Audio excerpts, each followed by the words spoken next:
ਦਾਤ ਬਖਸ਼ੀ।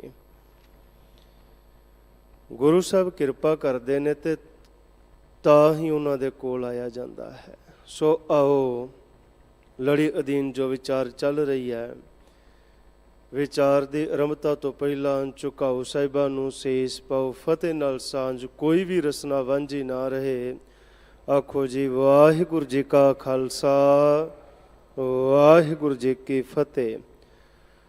ਲੜੀ ਅਧੀਨ ਜਿਸ ਪਾਵਨ ਸ਼ਬਦ ਦੀ ਅੱਜ ਵਿਚਾਰ ਹੈ, ਪਾਠ ਦਾ ਮੂਲ ਸ਼ਬਦ ਦਾ ਮੂਲ ਪਾਠ ਸਤਿਕਾਰਯੋਗ ਸਿੰਘ ਸਾਹਿਬ ਹੈੱਡ ਗ੍ਰੰਥੀ ਸਾਹਿਬ ਗਿਆਨੀ ਰਣਜੀਤ ਸਿੰਘ ਜੀ, ਉਹਨਾਂ ਪਾਸੋਂ ਆਪਾਂ ਸਰਵਣ ਕੀਤਾ।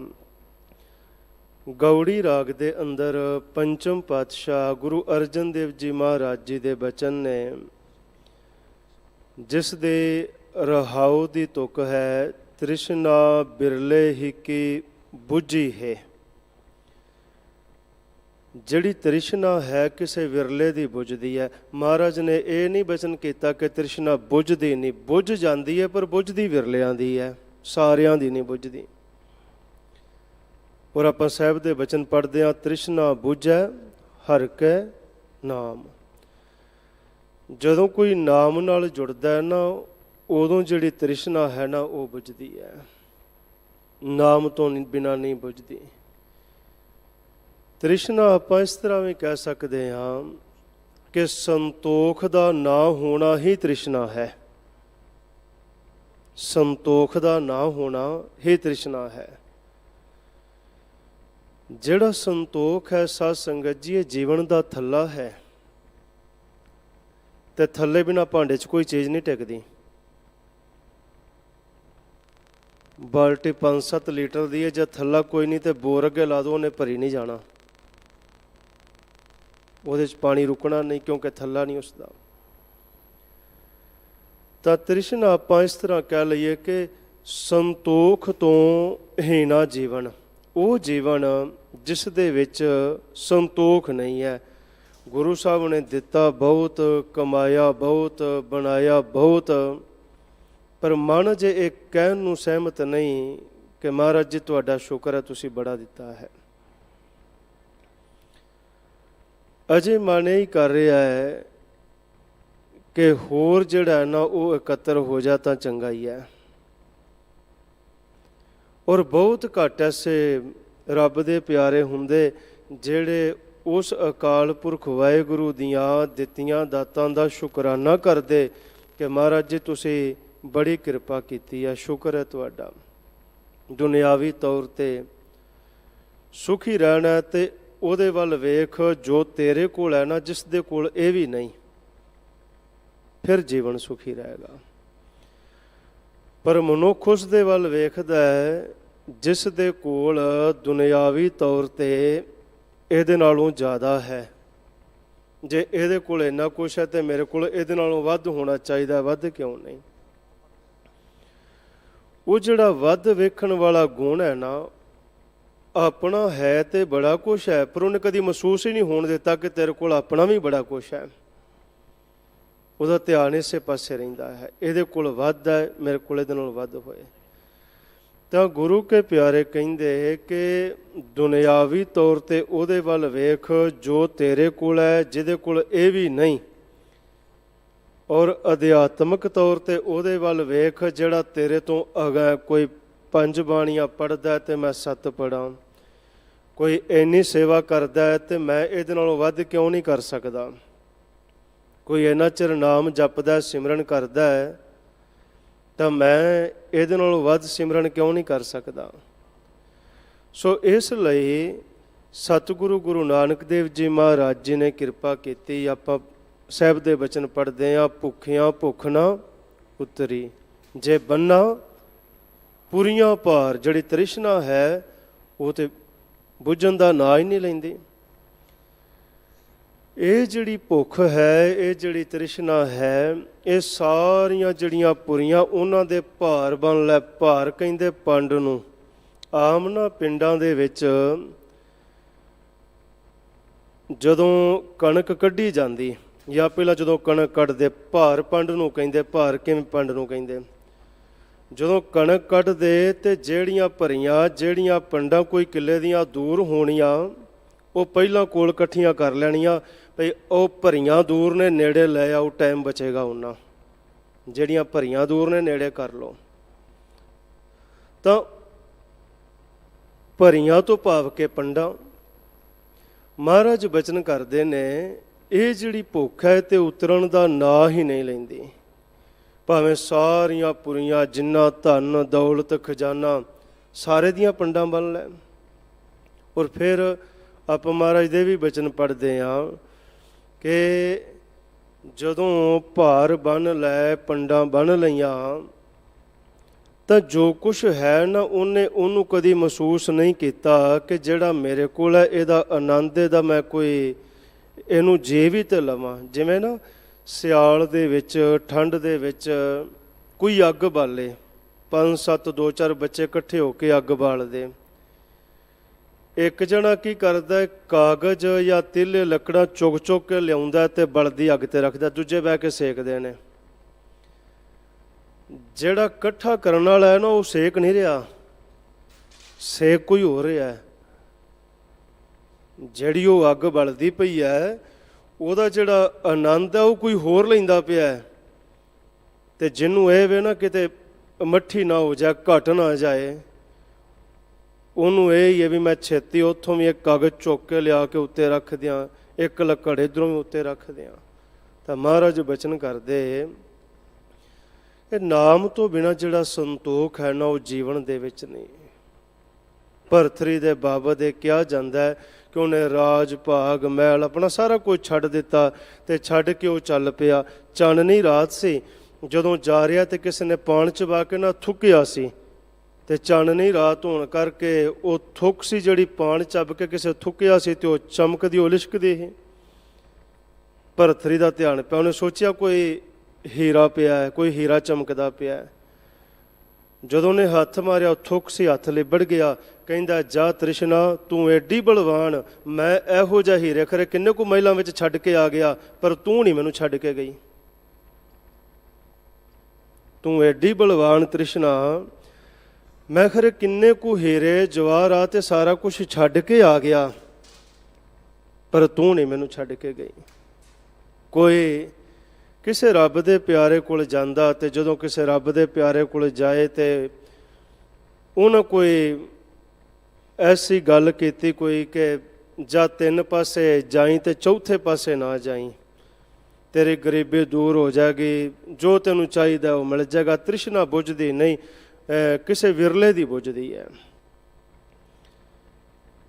ਹੁਣ ਇੱਕ ਪਾਸੇ ਗਿਆ ਤੇ ਜੋ ਉਹਨੂੰ ਮਿਲਿਆ ਕੁਛ ਧਨ ਦੌਲਤ ਖਜ਼ਾਨਾ, ਉਹਨੇ ਕੀ ਕੀਤਾ, ਕਹਿੰਦੇ ਕੱਜ ਤਾਂ ਢੱਕਤਾ ਵੀ ਇਹ ਤੇ ਜਿਹੜਾ ਲੱਭ ਗਿਆ ਜਿਹੜਾ ਮਿਲ ਗਿਆ ਇਹ ਤੇ ਮੇਰਾ ਹੀ ਹੈ, ਇਹਨੂੰ ਜਦੋਂ ਮਰਜ਼ੀ ਲੈ ਜਾਵਾਂਗਾ, ਮੈਂ ਦੂਜੇ ਪਾਸੇ ਜਾਵਾਂ। ਦੂਜੇ ਪਾਸੇ ਨੂੰ ਗਿਆ, ਉੱਥੇ ਗਿਆ ਤੇ ਉੱਥੇ ਵੀ ਧਨ ਦੌਲਤ ਖਜ਼ਾਨਾ ਵੇਖਿਆ, ਵੇਖ ਕੇ ਤੇ ਢੱਕ ਦਿੱਤਾ ਉਹਨੂੰ, ਕੱਜਤਾ, ਇਹ ਤੇ ਮੇਰਾ ਹੀ ਹੈ, ਕੋਈ ਨਾ ਇਹਨੂੰ ਮੈਂ ਜਦੋਂ ਮਰਜ਼ੀ ਲੈ ਜਾਵਾਂਗਾ। 3 ਪਾਸੇ ਇਸ ਤਰ੍ਹਾਂ ਹੋਇਆ ਤੇ ਚੌਥੇ ਪਾਸਿਓਂ ਜਿੱਧਰੋਂ ਕਿਸੇ ਡੱਕਿਆ ਸੀ ਨਾ ਤੂੰ ਇੱਧਰ ਨਹੀਂ ਜਾਣਾ, ਸੋਚਦਾ ਮੈਂ ਵੇਖਾਂ ਤੇ ਸਹੀ ਜਾ ਕੇ, ਜੇ 3 ਪਾਸੇ ਖਜ਼ਾਨਾ ਹੈ ਤੇ ਚੌਥੇ ਪਾਸੇ ਵੀ ਹੋ ਸਕਦਾ। ਜਦੋਂ ਚੌਥੇ ਪਾਸੇ ਗਿਆ ਤੇ ਉੱਥੇ ਕੋਈ ਚੱਕੀ ਪਿਆ ਪਈ ਹੈ, ਕੋਈ ਕਿਸੇ ਵੀ ਮੁਸੀਬਤ ਦੇ ਵਿੱਚ ਆਪਾਂ ਇਸ ਤਰ੍ਹਾਂ ਕਹਿ ਲਈਏ। ਜਦੋਂ ਗਿਆ ਤੇ ਉਹਨੇ ਚੱਕੀ ਪਕੜਾਈ ਤੇ ਕਹਿੰਦਾ ਆ ਚੱਕੀ ਪੀ ਫੜ। ਉਹਨੇ ਸੋਚਿਆ ਕਿ ਉੱਠ ਕੇ ਮੈਨੂੰ ਕੋਈ ਧਨ ਦੌਲਤ ਕੁਛ ਦੇਣ ਲੱਗਾ। ਜਦੋਂ ਉਹਨੇ ਚੱਕੀ ਉਹਨੂੰ ਪਕੜਾ ਦਿੱਤੀ ਪੀਣ ਵਾਸਤੇ ਤੇ ਕਹਿੰਦਾ ਹੁਣ ਤੇਰੇ ਤੋਂ ਵੱਧ ਤ੍ਰਿਸ਼ਨਾ ਵਾਲਾ ਆਏਗਾ ਤੇ ਤੇਰੀ ਜਾਨ ਛੁੱਟੇਗੀ। ਮੈਂ ਵੀ ਇੱਥੇ ਐਵੇਂ ਆਇਆ, ਮੈਨੂੰ ਵੀ ਕਿਹਾ ਸੀ ਵੀ 3 ਪਾਸੇ ਤੇ ਟੁਰ ਜੀ ਕੋਈ ਗੱਲ ਨਹੀਂ, ਪਰ ਚੌਥੇ ਪਾਸੇ ਨਹੀਂ ਜਾਣਾ। ਤਾਂ ਮੇਰੇ ਮਨ ਵਿੱਚ ਇਹ ਆਇਆ ਕਿ ਜੇ 3 ਪਾਸੇ ਖਜ਼ਾਨਾ ਹੈ, ਜਿੱਧਰੋਂ ਮਨਾ ਕੀਤਾ ਹੈ, ਜਿੱਧਰੋਂ ਡੱਕਿਆ ਹੈ, ਮੈਂ ਜਾ ਕੇ ਤੇ ਵੇਖਾਂ, ਉਧਰ ਵੀ ਖਜ਼ਾਨਾ ਹੋਏਗਾ, ਉਧਰ ਵੀ ਬੜਾ ਕੁਛ ਮਿਲੇਗਾ। ਤਾਂ ਜਿਹੜੀ ਤ੍ਰਿਸ਼ਨਾ ਹੈ ਸੰਗਤ ਜੀ, ਇਹ ਮਨੁੱਖ ਦਾ ਸੁੱਖ ਚੈਨ ਆਰਾਮ ਨਾਸ ਕਰ ਦਿੰਦੀ ਹੈ, ਗਵਾ ਦਿੰਦੀ ਹੈ। ਹਾਂ, ਗੁਰਸਿੱਖ ਉਦਮੀ ਹੋਣਾ ਚਾਹੀਦਾ। ਉਦਮ ਕਰਨਾ ਹੈ, ਘਰ ਪਰਿਵਾਰ ਹੈ, ਗ੍ਰਸਤ ਹੈ, ਜ਼ਿੰਮੇਵਾਰੀਆਂ ਨੇ। ਸਿੱਖ ਨੇ ਉਦਮ ਕਰਨਾ ਹੈ, ਆਪਣਾ ਕੰਮ ਕਾਰ ਕਰਨਾ ਹੈ, ਸਭ ਕੁਝ ਠੀਕ ਹੈ। ਪਰ ਮਹਾਰਾਜ ਇਹ ਬਚਨ ਕਰਦੇ ਕਿ ਜੋ ਕੁਛ ਹੈ ਕਦੀ ਉਹਦਾ ਸੁੱਖ, ਉਹਦਾ ਆਨੰਦ ਤੇ ਮੰਨਿਆ ਹੀ ਨਹੀਂ, ਤੇ ਤ੍ਰਿਸ਼ਨਾ ਦੇ ਅਧੀਨ ਹੋਇਆ ਭਟਕਦਾ ਫਿਰਦਾ। ਭਾਈ ਸਾਹਿਬ ਭਾਈ ਗੁਰਦਾਸ ਜੀ ਦੇ ਬਚਨ ਆਪਾਂ ਪੜ੍ਹਦੇ ਹਾਂ। ਅੱਖੀਂ ਵੇਖ ਨਾ ਰੱਜੀਆਂ ਬਹੁ ਰੰਗ ਤਮਾਸ਼ੇ, ਉਸਤਤ ਨਿੰਦਾ ਕੰਨ ਸੁਣ ਰੋਵਣ ਤੈ ਹਾਸੇ, ਸਾਦੀ ਜੀਭ ਨਾ ਰੱਜੀਆ ਕਰ ਭੋਗ ਬਿਲਾਸੇ, ਨੱਕ ਨਾ ਰੱਜਾ ਵਾਸ ਲੈ ਦੁਰਗੰਧ ਸੁਵਾਸੇ। ਜਿਹੜਾ ਨੱਕ ਹੈ ਇਹ ਵੀ ਨਹੀਂ ਰੱਜਾ, ਰੱਜ ਨਾ ਕੋਈ ਜੀਵਿਆ ਕੂੜੇ ਪ੍ਰਵਾਸੇ, ਪੇਰ ਮੁਰੇਦਾ ਪਿਰਹੜੀ ਸੱਚੇ ਰਹਿਰਾਸੇ। ਇਹ ਵੀ ਤ੍ਰਿਸ਼ਨਾ ਹੈ ਕਿ ਜਿਹੜੀਆਂ ਅੱਖਾਂ ਨੇ ਇਹ ਕਦੀ ਵੇਖ ਵੇਖ ਕੇ ਰੱਜੀਆਂ ਹੀ ਨਹੀਂ ਗਈਆਂ। ਜਿਹੜੇ ਕੰਨ ਨੇ ਇਹ ਸੁਣ ਸੁਣ ਕੇ ਨਹੀਂ ਰੱਜੇ। ਤੇ ਅੱਖਾਂ ਨੂੰ ਕੀ ਵੇਖਣਾ ਚੰਗਾ ਲੱਗਦਾ? ਬਹੁ ਰੰਗ ਤਮਾਸ਼ੇ। ਇੱਕ ਤਰ੍ਹਾਂ ਦਾ ਕੋਈ ਰੰਗ, ਕੋਈ ਤਮਾਸ਼ਾ ਕੁਛ ਵੇਖ ਲਿਆ ਤੇ ਇਹ ਅੱਖਾਂ ਇਹ ਸੋਚਦੀਆਂ ਨੇ ਕਿ ਜੋ ਪਹਿਲਾਂ ਵੇਖਿਆ ਨਾ ਉਹਦੇ ਤੋਂ ਵੱਧ ਸੁੰਦਰ ਕੋਈ ਸੋਹਣਾ, ਉਹਦੇ ਨਾਲੋਂ ਅਗਾ ਕੋਈ ਚੰਗਾ ਮੈਨੂੰ ਦਿਸੇ। ਤਰ੍ਹਾਂ ਤਰ੍ਹਾਂ ਦੇ ਰੰਗ, ਤਰ੍ਹਾਂ ਤਰ੍ਹਾਂ ਦੇ ਤਮਾਸ਼ੇ ਇਹ ਅੱਖਾਂ ਵੇਖਦੀਆਂ ਨੇ ਔਰ ਵੇਖ ਵੇਖ ਕੇ ਰੱਜਦੀਆਂ ਨੇ। ਔਰ ਭਾਈ ਸਾਹਿਬ ਭਾਈ ਗੁਰਦਾਸ ਜੀ ਦੇ ਬਚਨ ਨੇ, ਉਸਤਤ ਨਿੰਦਾ ਕੰਨ ਸੁਣ ਰੋਵਣ ਤੈ ਹਾਸੇ। ਜਿਹੜੇ ਸਾਡੇ ਕੰਨ ਨੇ ਇਹ ਕੀ ਕੀ ਸੁਣਦੇ ਨੇ? ਉਸਤਤ, ਨਿੰਦਿਆ, ਰੋਣਾ ਤੇ ਹੱਸਣਾ। ਇਹ ਚਾਰ ਕੰਮ ਨੇ ਕੰਨ ਦੇ। ਆਪ ਜੀ ਵੇਖ ਲਓ, ਜਾਂ ਤੇ ਆਪਾਂ ਕਿਸੇ ਦੀ ਉਸਤਤ ਸੁਣ ਰਹੇ ਹਾਂ, ਕੋਈ ਕਹਿ ਰਿਹਾ ਵੀ ਕੋਈ ਬੜਾ ਚੰਗਾ ਹੈ, ਜਾਂ ਨਿੰਦਿਆ ਵੀ ਨਹੀਂ ਜੇ ਇਹਨੂੰ ਇੰਜ ਕਰਨਾ ਚਾਹੀਦਾ ਸੀ, ਇਹਨੇ ਇੰਜ ਨਹੀਂ ਕੀਤਾ, ਆਹ ਹੋਣਾ ਚਾਹੀਦਾ ਸੀ, ਆਹ ਨਹੀਂ ਹੋਇਆ। ਕੰਨਾਂ ਦੇ ਚਾਰ ਹੀ ਕੰਮ ਨੇ, ਜਾਂ ਉਸਤਤ ਸੁਣਦੇ ਨੇ, ਜਾਂ ਨਿੰਦਿਆ, ਜਾਂ ਫਿਰ ਰੋਣਾ ਤੇ ਫਿਰ ਹੱਸਣਾ। ਇਹਨਾਂ ਚੌਹਾਂ ਤੋਂ ਬਿਨਾਂ ਕੁਛ ਵੀ ਨਹੀਂ। ਉਸਤਤ ਨਿੰਦਾ ਕੰਨ ਸੁਣ ਰੋਵਣ ਤੈ ਹਾਸੇ। ਆਪਣੇ ਜੀਵਨ ਦੇ ਵਿੱਚ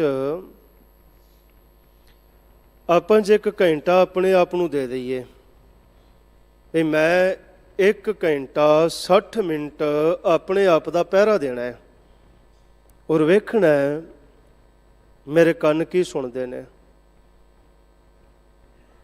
ਤਾਂ ਆਪ ਜੀ ਇਹ ਗੱਲ ਨੋਟ ਕਰੋਗੇ, ਜਾਂ ਤੇ ਸਾਡੇ ਕੰਨਾਂ ਨੇ ਕਿਸੇ ਦੀ ਵਡਿਆਈ ਸੁਣੀ, ਉਸਤਤ ਸੁਣੀ, ਜਾਂ ਕਿਸੇ ਦੀ ਨਿੰਦਿਆ ਸੁਣੀ, ਜਾਂ ਕੋਈ ਰੋਣਾ ਧੋਣਾ ਸੁਣਿਆ, ਤੇ ਜਾਂ ਕੋਈ ਹਾਸੇ ਖੇੜੇ ਦੀ ਗੱਲ ਸੁਣੀ।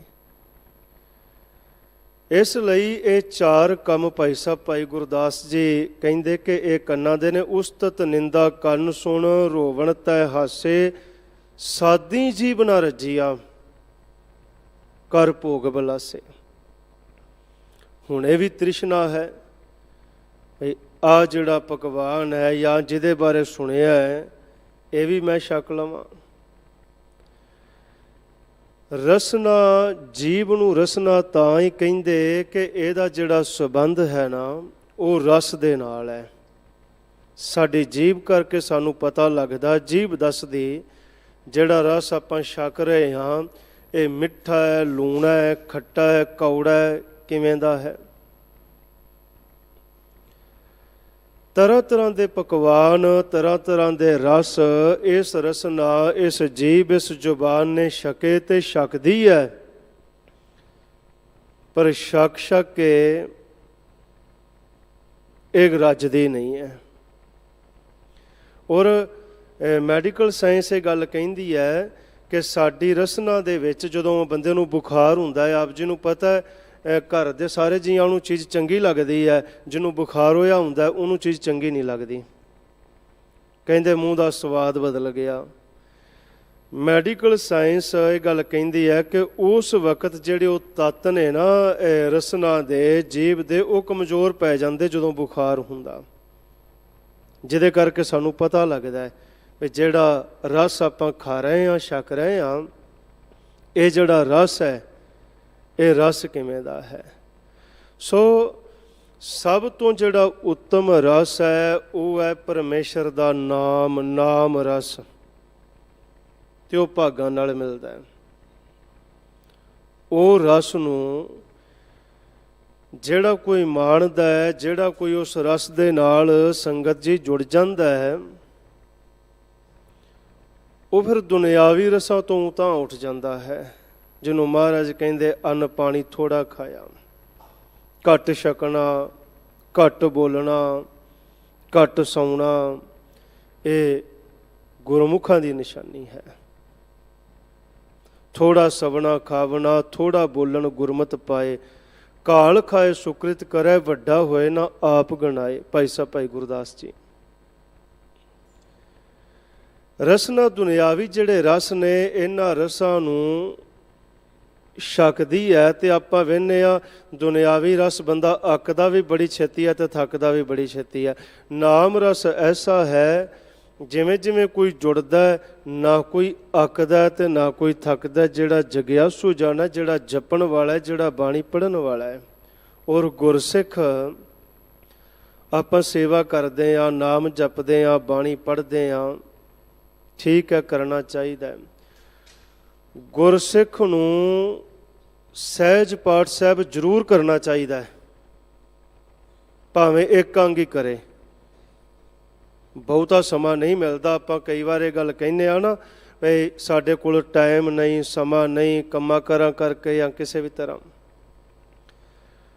ਗੁਰਸਿੱਖ ਨੂੰ ਸਹਿਜ ਪਾਠ ਸਾਹਿਬ ਜ਼ਰੂਰ ਕਰਨਾ ਚਾਹੀਦਾ ਹੈ, ਭਾਵੇਂ ਉਹ ਇੱਕ ਅੰਗ ਕਰੇ ਰੋਜ਼ ਦਾ ਤੇ ਭਾਵੇਂ 5 ਅੰਗ ਕਰੇ।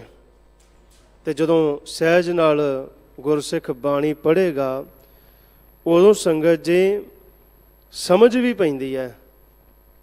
ਔਰ ਜਿਵੇਂ ਸਾਡਾ ਕੰਮਕਾਰ ਦਾ ਰੂਟੀਨ ਹੈ ਨਾ, ਘਰਾਂ ਦੇ ਵਿੱਚ ਜਾਂ ਦੁਕਾਨਦਾਰੀ, ਨੌਕਰੀ ਪੇਸ਼ਾ, ਹਰ ਬੰਦਾ ਕੋਈ ਨਾ ਕੋਈ ਕੰਮ ਕਰਦਾ। ਜਿਵੇਂ ਬਾਕੀ ਕੰਮਾਂ ਦਾ ਸਾਡਾ ਰੂਟੀਨ ਹੈ ਵੀ ਆਪਾਂ ਕਿਹੜੇ ਟਾਈਮ 'ਤੇ ਕਿਹੜਾ ਕੰਮ ਕਰਨਾ, ਕਿਹੜੇ 'ਤੇ ਕਿਹੜਾ ਕਰਨਾ। ਇੱਥੋਂ ਤੱਕ ਘਰ 'ਚ ਭਾਂਡੇ ਮਾਂਜਣ ਦਾ ਵੀ ਟਾਈਮ ਹੈ ਵੀ ਇੰਨੇ ਵਜੇ ਲੰਗਰ ਪਾਣੀ, ਉਸ ਤੋਂ ਬਾਅਦ ਆਹ ਜਿਹੜਾ ਕੰਮ ਹੈ, ਫਿਰ ਆਹ ਕੰਮ ਹੈ। ਜਦੋਂ ਆਪਾਂ ਸਹਿਜ ਪਾਠ ਸਾਹਿਬ ਕਰਾਂਗੇ, ਗੁਰਬਾਣੀ ਨਾਲ ਜੁੜਾਂਗੇ, ਸਾਡੇ ਜੀਵਨ ਦੇ ਵਿੱਚ ਆਪਣੇ ਆਪ ਰੂਟੀਨ ਬਣ ਜਾਏਗਾ। ਸਮਝ ਪੈ ਜਾਏਗੀ ਕਿ ਇੰਨੇ ਵਜੇ ਤੱਕ ਆਪਾਂ ਆਹ ਕੰਮ ਕਰਕੇ ਫ੍ਰੀ ਹੁੰਦੇ ਆ। ਆਹ ਜਿਹੜਾ ਸਮਾਂ ਹੈ ਇਹ ਅਸੀਂ ਸਹਿਜ ਪਾਠ ਵਾਸਤੇ, ਇਹ ਗੁਰਬਾਣੀ ਦੇ ਪਾਠ ਦੇ ਵਾਸਤੇ ਰੱਖਣਾ ਹੈ।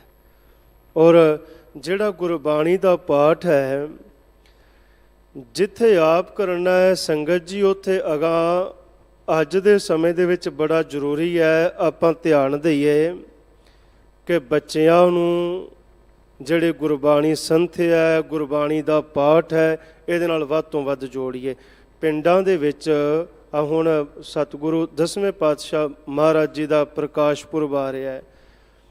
ਪਹਿਲਾਂ ਕੀ ਹੁੰਦਾ ਸੀ ਕਿ ਇੱਕ ਪਿੰਡ ਦੇ ਵਿੱਚ 2-3 ਅਖੰਡ ਪਾਠਾਂ ਦੇ ਪਾਠੀ ਸਿੰਘ ਇੱਕ ਪਿੰਡ 'ਚ ਹੀ ਹੁੰਦੇ ਸਨ ਵੀ ਬਹੁਤੇ ਨਹੀਂ, ਕੋਈ 12-15 ਸਿੰਘ ਤੇ ਹੁੰਦੇ ਹੀ ਸਨ ਪਿੰਡ ਦੇ। ਤਾਂ ਹੁਣ ਜਦੋਂ ਕੋਈ ਦਿਨ ਦਿਹਾੜਾ ਹੁੰਦਾ ਹੈ, ਆਪ ਜੀ ਪਿੰਡਾਂ ਦੇ ਵਿੱਚ ਗ੍ਰੰਥੀ ਸਿੰਘਾਂ ਨੂੰ ਪੁੱਛ ਕੇ ਵੇਖੋ ਪਾਠੀ ਸਿੰਘਾਂ ਦਾ ਇੰਤਜ਼ਾਮ ਕਿਵੇਂ ਕਰਦੇ, ਪ੍ਰਬੰਧ ਨਹੀਂ ਹੁੰਦਾ। ਗੁਰਬਾਣੀ ਪੜ੍ਹਨ ਵਾਲਾ ਜਿਹੜੇ ਸਿੰਘ ਨੇ ਉਹ ਮਿਲਦੇ ਨਹੀਂ ਗੇ, ਜੇ ਹੈ ਨੇ ਤੇ ਬਹੁਤ ਘੱਟ ਨੇ। ਔਰ ਮੈਂ ਇਹ ਵੀ ਕਹਿ ਦਿਆਂ ਕਿ ਅਗਾਂਹ ਨਵੇਂ ਬੱਚੇ ਜਿਹੜਾ ਘੱਟ ਧਿਆਨ ਦਿੰਦੇ, ਅਜੇ ਉਹ ਹੀ ਨੇ ਜਿਹੜੇ ਪਹਿਲਾਂ ਪੁਰਾਣੇ ਬਜ਼ੁਰਗ ਨੇ।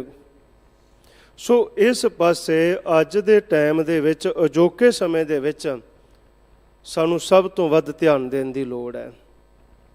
ਜੇ ਅੱਜ ਐਸੇ ਹਾਲਾਤ ਨੇ ਤਾਂ ਆਉਣ ਵਾਲਾ ਜਿਹੜਾ ਸਮਾਂ ਹੈ 10 ਸਾਲ 15 ਸਾਲ ਫਿਰ ਕਿਵੇਂ ਸਾਰਾ ਜਿਹੜਾ ਕੰਮ ਹੈ, ਕਿਉਂਕਿ ਸਾਡਾ ਗੁਰਬਾਣੀ ਤੋਂ ਬਿਨਾਂ ਸਾਡਾ ਕੋਈ ਕੰਮ ਨਹੀਂ, ਨਾ ਕੋਈ ਸਾਡਾ ਦੁੱਖ ਹੈ ਨਾ ਸੁੱਖ ਹੈ। ਗੁਰਬਾਣੀ ਤੋਂ ਬਿਨਾਂ ਆਪਾਂ ਕੁਛ ਨਹੀਂ ਕਰ ਸਕਦੇ।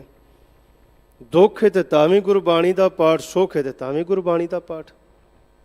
ਔਰ ਗੁਰਸਿੱਖ ਨੇ ਗੁਰਬਾਣੀ ਦੀ ਜਿਹੜੀ ਟੇਕ ਹੈ, ਗੁਰਬਾਣੀ ਦਾ ਜਿਹੜਾ ਓਟ ਅਸਰ ਹੈ, ਉਹ ਲੈਣਾ ਵੀ ਹੈ।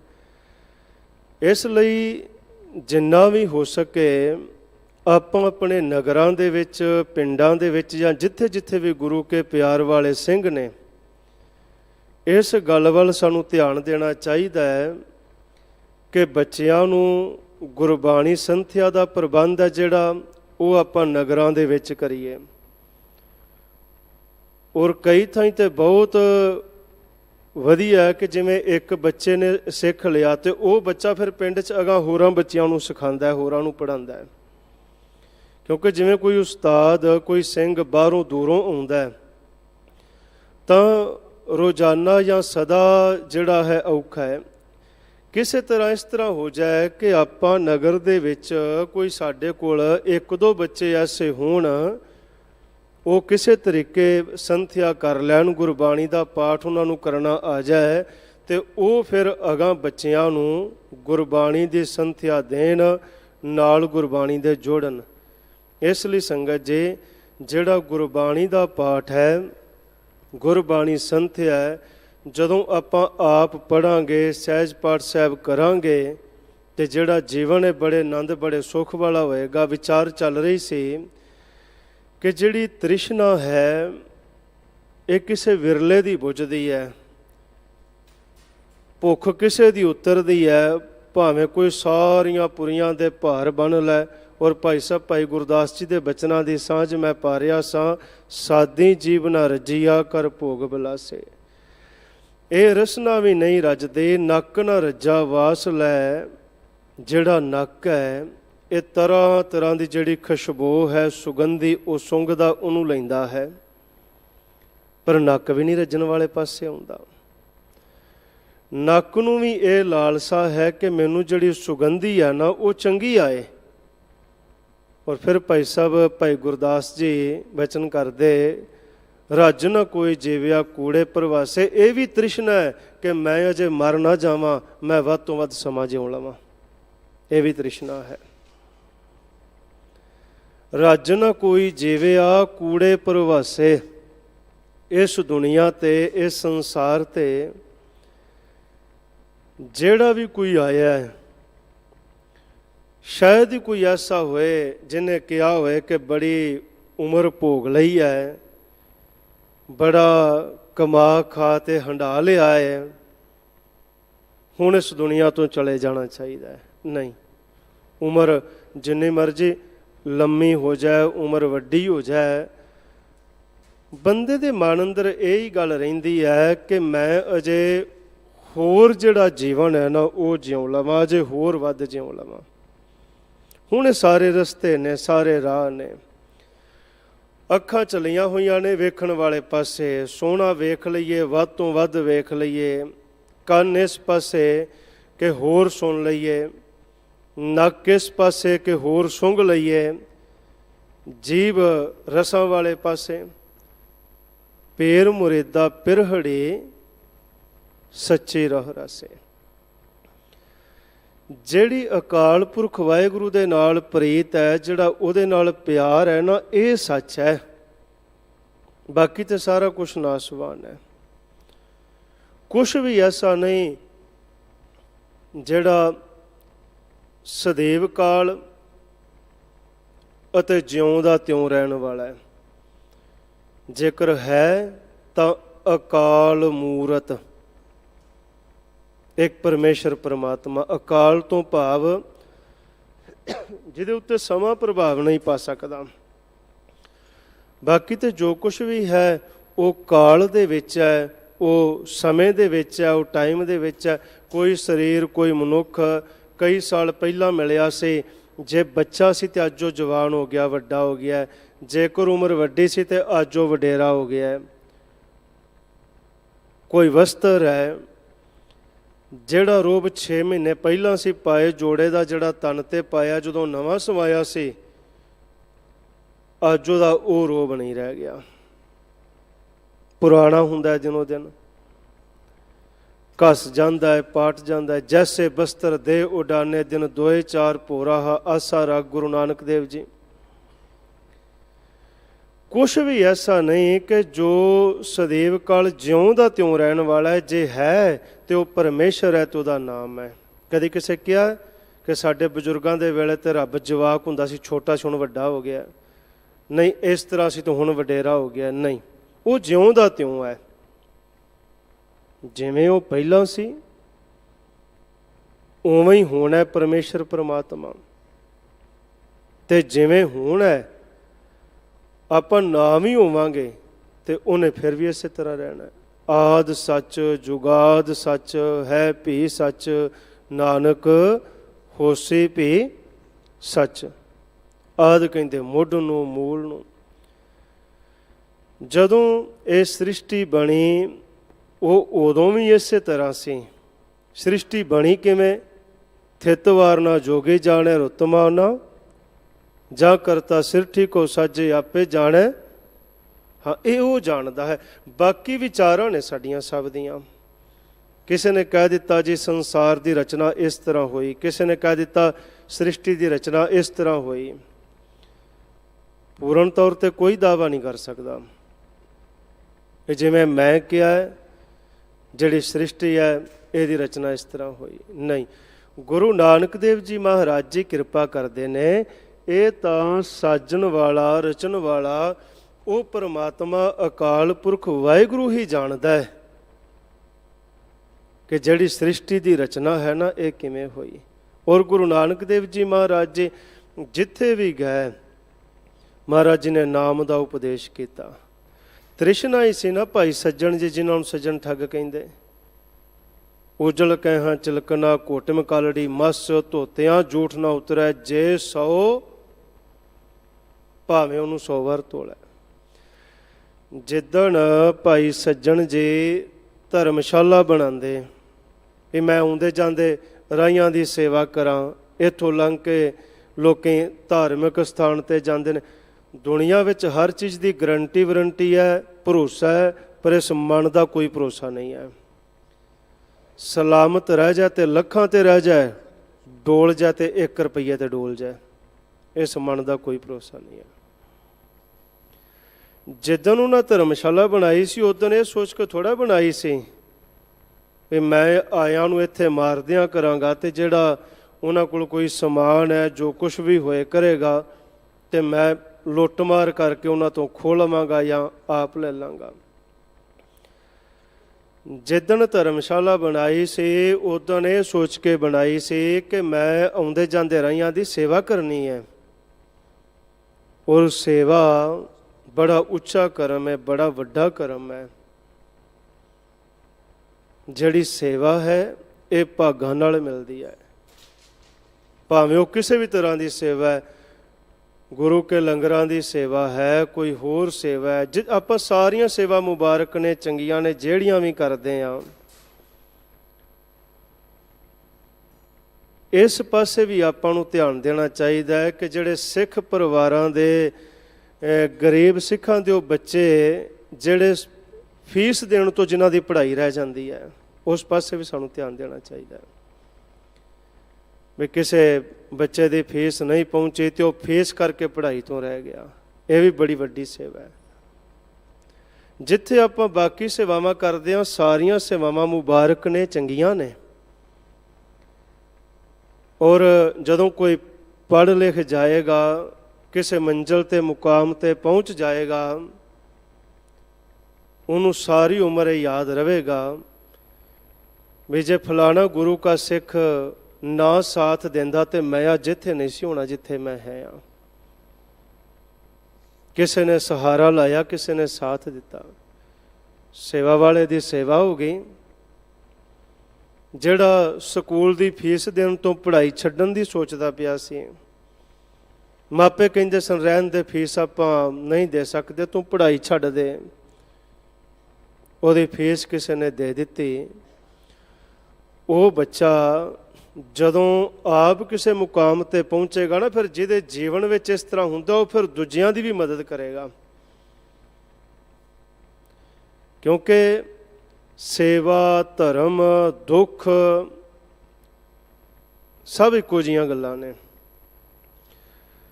ਦੁੱਖ ਜਿੰਨੇ ਹੰਡਾਇਆ ਹੁੰਦਾ ਉਹਨੂੰ ਪਤਾ ਹੁੰਦਾ ਦੁੱਖ ਕੀ ਹੁੰਦਾ। ਉਹ ਜੋ ਦੂਜਿਆਂ ਨੂੰ ਦੱਸੇ ਜ਼ਰੂਰੀ ਨਹੀਂ ਕਿ ਅਗਲਾ ਵੀ ਉਵੇਂ ਮਹਿਸੂਸ ਕਰੇ ਜਿਵੇਂ ਉਹਨੇ ਹੰਡਾਇਆ ਹੈ। ਧਰਮ ਜਿੰਨੇ ਕਮਾਇਆ ਹੈ ਉਹਨੂੰ ਪਤਾ ਕਿਹੜੀਆਂ ਬਖਸ਼ਿਸ਼ਾਂ ਰਹਿਮਤਾਂ ਵਰਤਦੀਆਂ ਨੇ। ਜਿਹਨੂੰ ਉਹ ਦੱਸ ਰਿਹਾ ਹੈ ਵੀ ਬਾਣੀ ਪੜ੍ਹਿਆ, ਨਾਮ ਜਪਿਆ, ਸੇਵਾ ਸਿਮਰਨ ਕੀਤਿਆਂ ਇਸ ਤਰ੍ਹਾਂ ਭਾਗ ਲੱਗਦਾ, ਬਖਸ਼ਿਸ਼ਾਂ ਹੁੰਦੀਆਂ ਨੇ। ਜ਼ਰੂਰੀ ਨਹੀਂ ਕਿ ਜਿਵੇਂ ਉਹਨੂੰ ਬਖਸ਼ਿਸ਼ਾਂ ਮਿਲੀਆਂ ਨੇ ਤੇ ਸੁਣਨ ਵਾਲਾ ਉਹ ਚੀਜ਼ਾਂ ਮਹਿਸੂਸ ਕਰ ਸਕੇ। ਜਿਵੇਂ ਜਿਹਨੇ ਦੁੱਖ ਹੰਡਾਇਆ ਉਹਨੂੰ ਪਤਾ ਦੁੱਖ ਕੀ ਹੁੰਦਾ ਹੈ।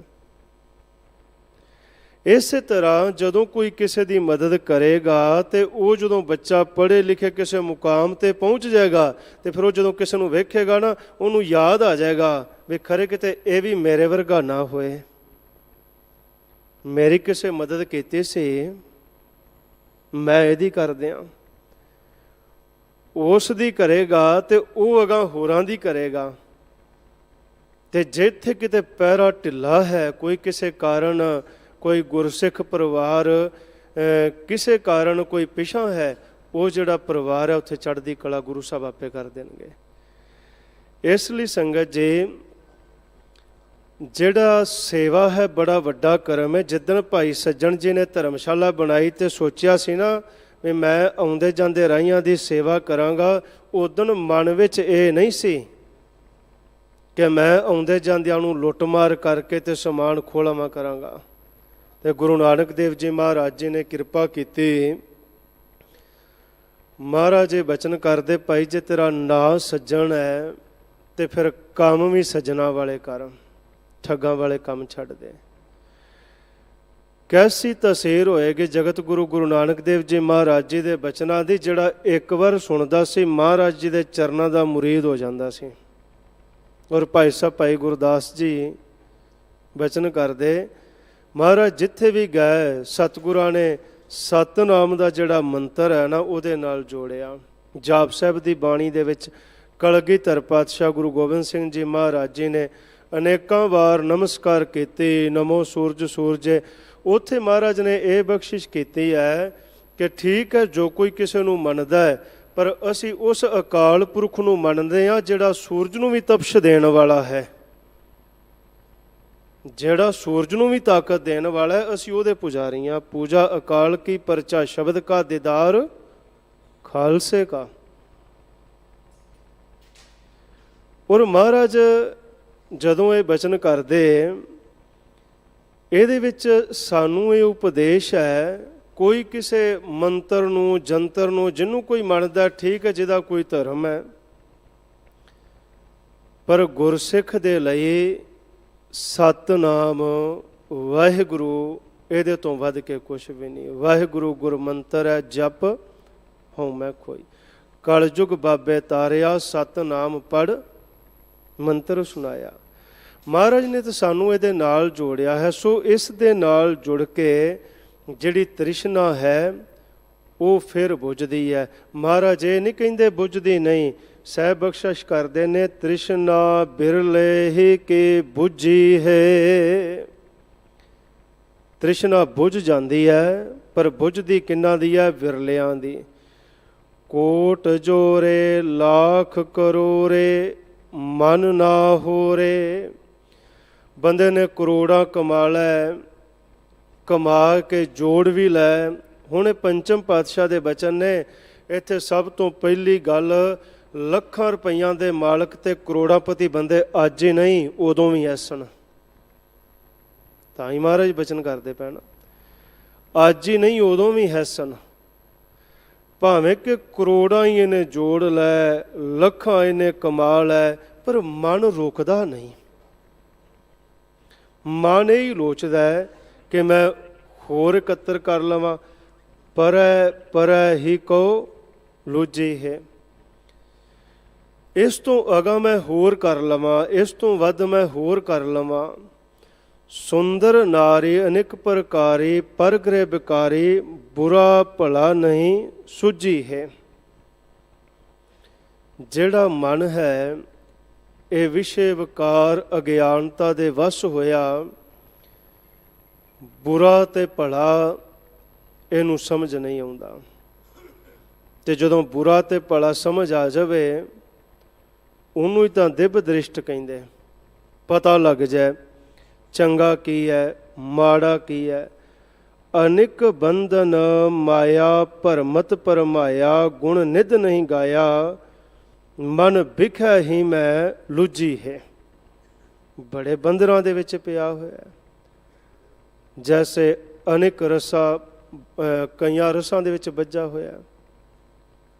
ਮੋਹ ਕੀ ਜੇਵਰੀ ਬੰਧਿਓ ਚੋਰ, ਬੜੇ ਇਸ ਤਰ੍ਹਾਂ ਮਨੁੱਖ ਬੰਦਰਾਂ ਵਿੱਚ ਵੱਜਾ ਹੋਇਆ ਹੈ।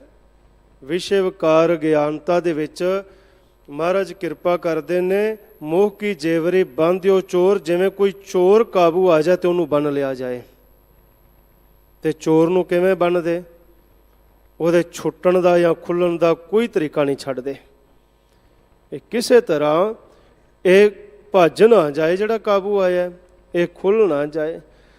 ਤਾਂ ਅਨੇਕਾਂ ਹੀ ਬੰਦਰਾਂ ਦੇ ਵਿੱਚ ਜਿਹੜਾ ਇਹ ਮਨ ਹੈ ਨਾ, ਇਹ ਭਰਮਦਾ ਹੈ। ਭਾਈ ਸਾਹਿਬ ਭਾਈ ਗੁਰਦਾਸ ਜੀ ਦੇ ਬਚਨ ਨੇ, ਕੰਚਨ ਅਸ਼ੁੱਧ ਜੈਸੇ ਭਰਮਤ ਕੁਠਾਲੀ ਵਿਖੈ, ਸ਼ੁੱਧ ਭਏ ਭਰਮਤ ਨਾ ਪਾਵਕ ਪ੍ਰਗਾਸ ਹੈ। ਕਿੰਨਾ ਚਿਰ ਭਰਮ ਵਿੱਚ ਹੈ, ਕਿੰਨਾ ਵਿੱਚ ਭਟਕਣਾ ਵਿੱਚ ਹੈ। ਜਿੰਨਾ ਚਿਰ ਇਹਦਾ ਪੂਰਾ ਭਰੋਸਾ ਨਹੀਂ ਗੁਰੂ ਤੇ, ਉਹਨਾਂ ਚਿਰ ਭਟਕਣਾ ਵਿੱਚ ਹੈ। ਗੁਰੂ ਸਾਹਿਬ ਦੇ ਅੱਗੇ ਵੀ ਹੱਥ ਜੋੜ ਕੇ ਖੜਾ ਹੈ ਤੇ ਅੰਦਰ ਕੋਈ ਹੋਰ ਵੀ ਹੈ। ਚਲੋ ਜੇ ਇੱਥੋਂ ਨਾ ਤੇ ਫਿਰ ਉੱਥੋਂ ਗੱਲ ਬਣ ਜਾਏਗੀ।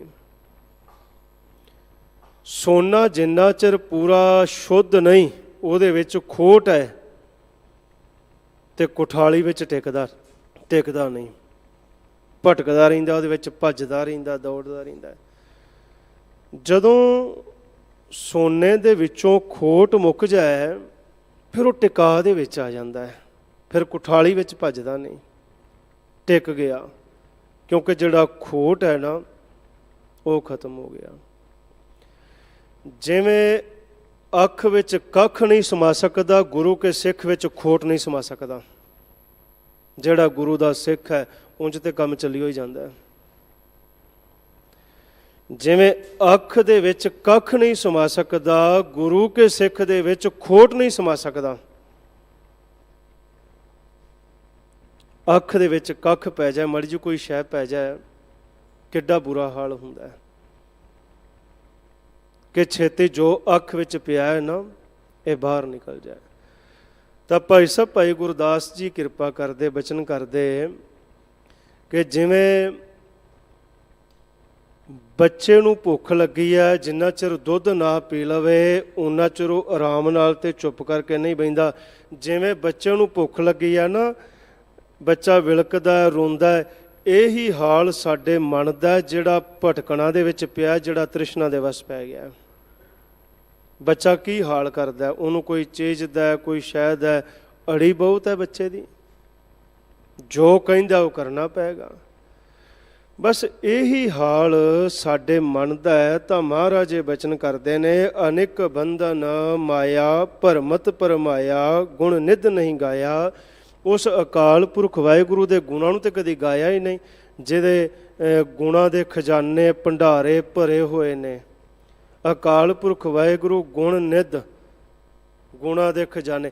ਕਿਸੇ ਵੀ ਮਨੁੱਖ, ਕਿਸੇ ਵੀ ਬੰਦੇ ਦੇ ਕੋਈ ਗੁਣ ਨੇ ਨਾ, ਗਿਣੇ ਜਾ ਸਕਦੇ ਨੇ।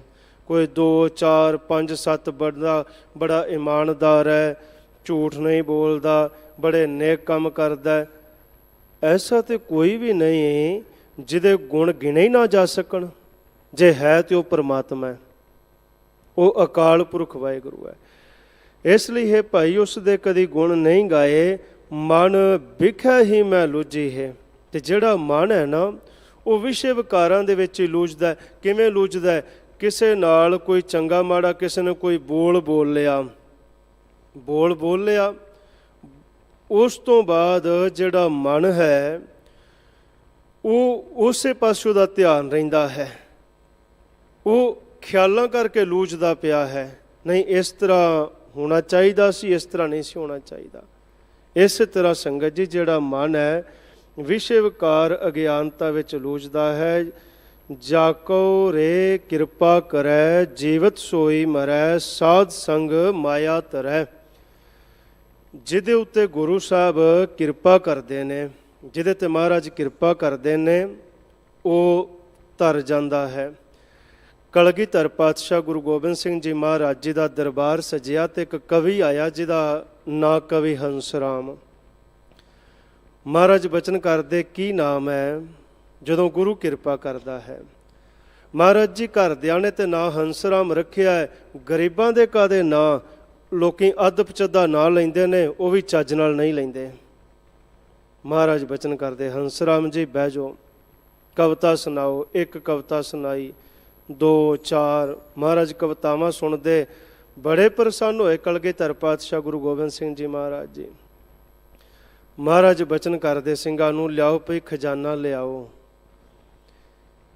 ਜਿਹੜਾ ਹਾਥੀ ਗਵਾਲੀਅਰ ਦੀ ਸੰਗਤ ਲੈ ਕੇ ਆਈ ਹੈ ਉਹ ਹਾਥੀ ਵੀ ਇਹਨੂੰ ਦੇ ਦਿਓ। ਕਲਗੀਧਰ ਪਾਤਸ਼ਾਹ ਗੁਰੂ ਗੋਬਿੰਦ ਸਿੰਘ ਜੀ ਮਹਾਰਾਜ ਜੀ ਗੁਣ ਦੀ ਕਿੰਨੀ ਕਦਰ ਕਰਦੇ, ਕਵੀਆਂ ਦਾ ਕਿੰਨਾ ਸਤਿਕਾਰ ਕਰਦੇ। ਧਨ ਦੇ ਦਿੱਤਾ, ਹਾਥੀ ਸ਼ਿੰਗਾਰ ਕੇ ਹਾਥੀ ਤੇ ਉਹਨੂੰ ਬਹਾ ਦਿੱਤਾ। ਜਾਓ ਭਈ ਨਾਲ ਇਹਦੇ ਸਿੰਘ ਵੀ ਜਾਓ, ਇਹਦੇ ਅੱਗੇ ਅੱਗੇ ਇੱਕ ਜਣਾ ਨਗਾਰਾ ਵੀ ਲੈ ਜਾਓ।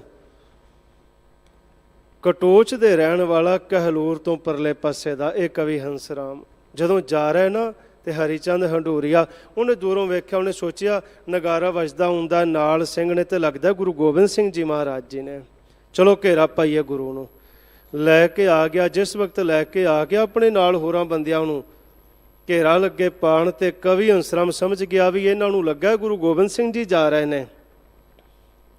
ਕਵੀ ਹੰਸ ਰਾਮ ਕਹਿੰਦਾ ਹੈ, ਮੈਂ ਪਹਿਲਾਂ ਇੱਕ ਕਵਿਤਾ ਤੁਹਾਨੂੰ ਸੁਣਾਨਾ ਤੇ ਫਿਰ ਹੱਥੋਂ ਪਾਈ ਹੋ ਜਾਵਾਂਗੇ, ਫਿਰ ਭਾਈ ਤੁਸੀਂ ਜਿਹੜੇ ਆ ਹੀ ਗਏ ਹੋ ਤੇ ਫਿਰ ਠੀਕ ਹੈ, ਪਰ ਇੱਕ ਕਵਿਤਾ ਸੁਣ ਲਓ ਪਹਿਲਾਂ। ਉਹਦੇ ਅਖੀਰਲੇ ਬੋਲੇ ਸਨ, ਗੁਰੂ ਗੋਬਿੰਦ ਸਿੰਘ ਕੇ ਦਰ ਕੋ ਮੰਗਤ ਕਵੀ ਹੰਸ ਰਾਮ ਜਾਤ ਹੈ। ਜਦੋਂ ਕਵਿਤਾ ਸੁਣਾਉਂਦੇ ਉਹਦੇ ਅਖੀਰਲੇ ਲੈਣੇ ਹੈ ਵੀ ਇਹ ਜਿਹਨੂੰ ਤੁਸੀਂ ਗੁਰੂ ਗੋਬਿੰਦ ਸਿੰਘ ਸਮਝ ਲਿਆ ਨਾ, ਇਹ ਤੇ ਗੁਰੂ ਦੇ ਦਰ ਦਾ ਮੰਗਤਾ ਕਵੀ ਹੰਸ ਰਾਮ ਲਗਾ ਜਾਂਦਾ ਹੈ। ਮਹਾਰਾਜ ਜਦੋਂ ਕਿਰਪਾ ਕਰਦੇ, ਗੁਣ ਦਾ ਕਿੰਨਾ ਸਤਿਕਾਰ ਕਰਦੇ। ਤੇ ਉਸ ਰਾਜੇ ਨੂੰ ਉਹਦੇ ਸਾਥੀਆਂ ਨੇ ਕਹਿ ਦਿੱਤਾ ਸੀ, ਤੂੰ ਉਸ ਗੁਰੂ ਨੂੰ ਕਿਵੇਂ ਜਿੱਤ ਲੈਂਗਾ, ਉਹਦੇ ਨਾਲ ਮੱਥਾ ਲਾਇਆ ਹੀ ਜਿਹੜੇ ਘਰ ਦੇ ਮੰਗਤੇ ਵੀ ਹਾਥੀਆਂ ਤੇ ਜਾਂਦੇ ਨੇ, ਉਹ ਗੁਰੂ ਨੂੰ ਤੂੰ ਜਿੱਤ ਲੈਂਗਾ। ਜਿਹੜੇ ਘਰ ਦੇ ਮੰਗਤੇ ਵੀ ਹਾਥੀਆਂ ਤੇ ਜਾਣ ਉਹਨੂੰ ਨਹੀਂ ਜਿੱਤ ਸਕਦਾ ਤੂੰ। ਸੋ ਸਤਿਗੁਰੂ ਕਵੀਆਂ ਦਾ, ਗੁਣ ਦਾ, ਵਿਦਿਆ ਦਾ ਬੜਾ ਸਤਿਕਾਰ ਕਰਦੇ। ਤਾਂ ਜਦੋਂ ਗੁਰੂ ਕਿਰਪਾ ਕਰਦਾ ਹੈ ਫਿਰ ਜੀਵਤ ਸੋਈ ਮਰੈ, ਜਿਉਂਦੇ ਜੀ ਮਰ ਜਾਣਾ। ਅੱਖੀਂ ਬਾਝੋਂ ਵੇਖਣਾ ਬਿਨ ਕੰਨਾਂ ਸੁਣਨਾ, ਪੈਰਾਂ ਬਾਝੋਂ ਚੱਲਣਾ ਬਿਨ ਹੱਥਾਂ ਕਰਨਾ, ਜੀਭੈ ਬਾਝੋਂ ਬੋਲਣਾ ਇਉਂ ਜੀਵਤ ਮਰਨਾ, ਨਾਨਕ ਹੁਕਮ ਪਛਾਣ ਕੈ ਤੋ ਖਸਮੈ ਮਿਲਣਾ। ਇਹਨੂੰ ਕਹਿੰਦੇ ਜੀਵਤ ਮਰ ਜਾਣਾ। ਇਹ ਜ਼ੁਬਾਨ ਜਦੋਂ ਕਿਸੇ ਦੀ ਨਿੰਦਿਆ ਕਰਨੀ ਹੈ ਸਮਝੋ ਹੈ ਹੀ ਨਹੀਂ, ਨਾ ਬੋਲੇ। ਮਾੜਾ ਵੇਖਣ ਵਾਲੇ ਪਾਸਿਓਂ ਇਹ ਅੱਖਾਂ ਹਟ ਜਾਣ, ਨਿੰਦਿਆ ਚੁਗਲੀ ਸੁਣਨ ਵਾਲੇ ਪਾਸੇ ਤੋਂ ਕੰਨ ਹਟ ਜਾਣ, ਇਹਨੂੰ ਕਹਿੰਦੇ ਜੀਵਤ ਮਰਨਾ। ਨਾਨਕ ਸੋ ਜਨ ਦਰ ਹਰ ਸਿੱਜੀ ਹੈ। ਉਹ ਜਿਹੜਾ ਜਨ ਹੈ ਅਕਾਲ ਪੁਰਖ ਵਾਹਿਗੁਰੂ ਪਰਮੇਸ਼ਰ ਪਰਮਾਤਮਾ ਦੇ ਦਰ ਤੇ, ਉਹਨੂੰ ਫਿਰ ਮਾਣ ਮਿਲਦਾ, ਉਹ ਸੁਰਖਰੂ ਹੁੰਦਾ, ਜਿਹਨੂੰ ਮਹਾਰਾਜ ਕਹਿੰਦੇ ਕਿਵ ਸਚਿਆਰਾ ਹੋਈ ਹੈ ਕਿਵ ਕੂੜੈ ਟੁੱਟੈ ਪਾਲ, ਹੁਕਮ ਰਜਾਈ ਚੱਲਣਾ ਨਾਨਕ ਲਿਖਿਆ ਨਾਲ। ਉਹਦੀ ਰਜਾ ਉਹਦੇ ਹੁਕਮ ਦੇ ਵਿੱਚ ਜਦੋਂ ਚੱਲਣਾ ਆ ਜਾਵੇ ਤਾਂ ਫਿਰ ਜਿਹੜੀ ਤ੍ਰਿਸ਼ਨਾ ਹੈ ਇਹ ਫਿਰ ਬੁਝਦੀ ਹੈ। ਨਾਮ ਤੋਂ ਬਿਨਾ ਜਿਹੜੀ ਤ੍ਰਿਸ਼ਨਾ ਹੈ ਇਹ ਬੁਝਦੀ ਨਹੀਂ। ਤਾਂ ਸਾਹਿਬ ਰਹਾਉ ਦੀ ਤੋਕੰਦਰ ਇਹ ਕਿਰਪਾ ਕਰਦੇ ਨੇ, ਤ੍ਰਿਸ਼ਨਾ ਬਿਰਲੇ ਹੀ ਕੇ ਬੁਝੀ ਹੈ।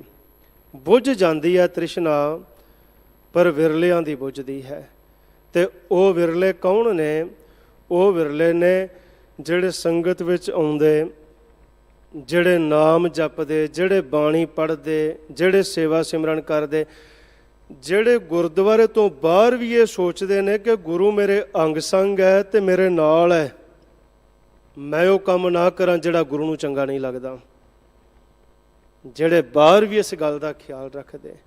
ਸੋ ਅੱਜ ਦੀ ਪਾਵਨ ਵਿਚਾਰ ਦੇ ਅੰਦਰ ਗੁਰੂ ਅਰਜਨ ਦੇਵ ਜੀ ਮਹਾਰਾਜ ਜੀ ਸੱਚੇ ਪਾਤਸ਼ਾਹ ਜੀ ਨੇ ਇਹ ਕਿਰਪਾ ਕੀਤੀ ਕਿ ਜਿਹੜੀ ਤ੍ਰਿਸ਼ਨਾ ਹੈ ਇਹ ਬੁੱਝ ਤੇ ਜਾਂਦੀ ਹੈ, ਪਰ ਇਹ ਵਿਰਲਿਆਂ ਦੀ ਬੁੱਝਦੀ ਹੈ। ਤੇ ਉਹ ਜਿਹੜੇ ਵਿਰਲੇ ਨੇ ਉਹ ਕੌਣ ਨੇ? ਜਿਹੜੇ ਉਸ ਅਕਾਲ ਪੁਰਖ ਵਾਹਿਗੁਰੂ ਪਰਮੇਸ਼ਰ ਪਰਮਾਤਮਾ ਦਾ ਨਾਮ ਜਪਦੇ, ਉਹਦਾ